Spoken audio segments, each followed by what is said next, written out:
Hi all. ഇന്നത്തെ എൻ്റെ video നല്ല കൊതിയൂറും പഴംപൊരി എങ്ങനെ ഉണ്ടാക്കാം എന്ന് നോക്കാം. അപ്പോൾ വീഡിയോയിലേക്ക് പോകാം. ആദ്യം പഴം പൊരിക്കാനായിട്ടുള്ള മാവ് റെഡിയാക്കാം. ഞാൻ 3 നല്ല പഴുത്ത പഴമാണ് എടുത്തിട്ടുള്ളത്.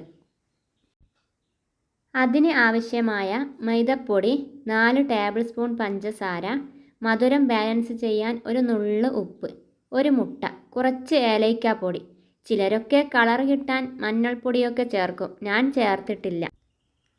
ഇതിലേക്ക് കുറച്ച് വെള്ളം ചേർത്ത് നന്നായി ഇളക്കി കട്ടയൊന്നും പിടിക്കാതെ മിക്സ് ചെയ്യുക.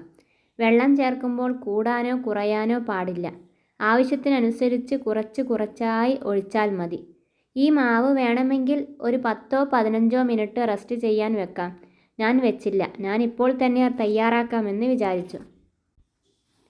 വെളിച്ചെണ്ണ നന്നായി ചൂടായ ശേഷം കട്ട് ചെയ്ത് വെച്ച പഴം ഓരോന്നായി എടുത്ത് മാവിൽ മുക്കി ചൂടായ വെളിച്ചെണ്ണയിലേക്ക് ഇട്ട് പൊരിച്ചെടുക്കുക. പഴംപൊരി ഉണ്ടാക്കുമ്പോൾ തീ എപ്പോഴും മീഡിയത്തിലാക്കുക. അല്ലെങ്കിൽ പുറംഭാഗം പെട്ടെന്ന് കരിഞ്ഞ് ഉള്ള് വെന്ത് കിട്ടാതെ വരും.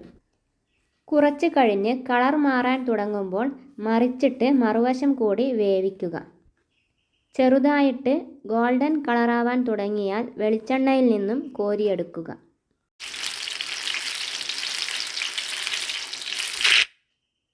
അങ്ങനെ കൊതിയൂറും പഴംപൊരി റെഡിയായി. ഈ വീഡിയോ മുഴുവനായിട്ടും കണ്ട എല്ലാവർക്കും എൻ്റെ സ്നേഹത്തോടെയുള്ള നന്ദി അറിയിക്കുന്നു.